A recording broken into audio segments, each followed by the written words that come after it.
would say probably is one of the most foremost names when it comes to crypto investing. Pantera Capital, one of the largest crypto hedge funds on the planet, $6 billion worth. And Dan, you bought Bitcoin when it was $65 in 2013. So when you're looking at prices now falling 50% from those November peaks, what do you say to investors?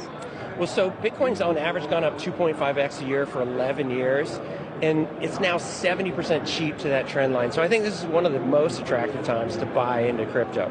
So you have 40,000% returns since the inception of your hedge fund. That's incredible. So is it a buy and hold strategy? Because you told me that people who have bought Bitcoin over 4 years tends to make money. Yeah, the most important advice is only put in as much as you can afford to lose because it's very volatile, and then hold it.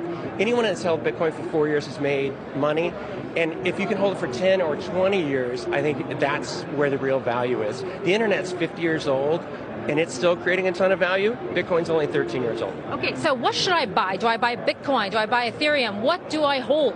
Yes, you should. I think you should buy a basket of things: Bitcoin, Ethereum, Polkadot, Solana, Near. A dozen or more of the tokens, so that, hey, some are going to work, some aren't going to work, but the whole basket should be very impactful. Right. So if I buy Bitcoin now, am I going to make 40,000% returns like you in a few years? That one might be tough, but you can make way more than you're going to be able to make in stocks, bonds, real estate, other kind of normal assets over the next 5 years. Yeah.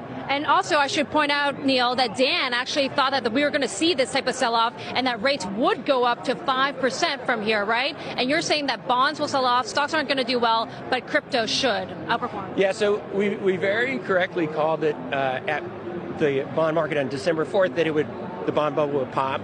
And I think rates are going to 5%, short rates, long rates.